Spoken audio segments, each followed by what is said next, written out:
A bad day for Harold the helicopter. Harold the helicopter loves flying. Up in the bright blue sky over the island of Sodor, he looks out for anyone in distress. Sometimes he delivers the mail. This makes Percy very cross.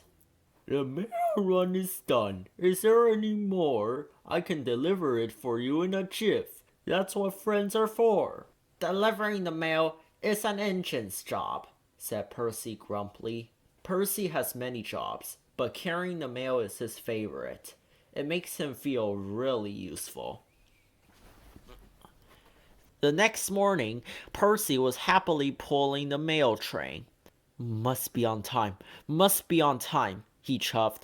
But up ahead, there was trouble with the signal box. It was broken. The signal engineers did not know how long it would take to fix. Percy had to stop. It's not safe for engines to run without signals, but Percy was very upset.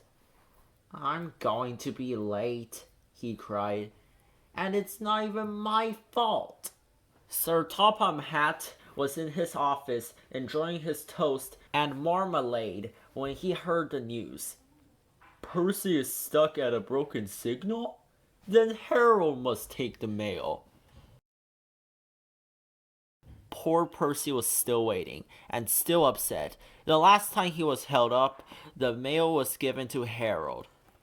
It made me feel like a really useless engine, he sighed.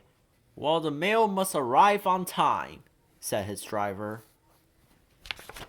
Just then they heard a familiar sound coming from above. Hello, said Harold. Sir Topham Hatt says you need my help. That's what friends are for. Oh no, cried Percy. But Sir Topham Hatt had made up his mind. There was nothing Percy could do. Percy's driver helped load the mailbags into Harold's cargo net.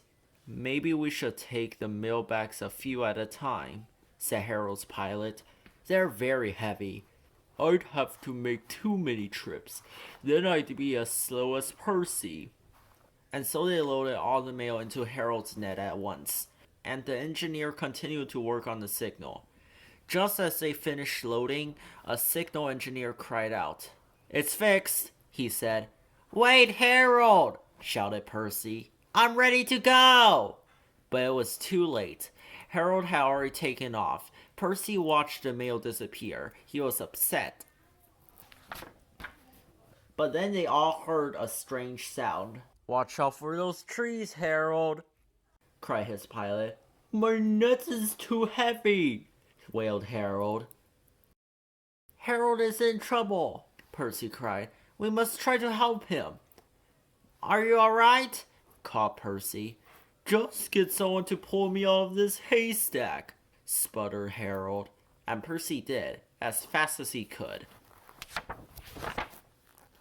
The next day, Harold's engine was fixed, and he was flying again. Percy was very pleased to see him. Want to take the mail, Harold? Percy teased. I'll stand by with the rescue team.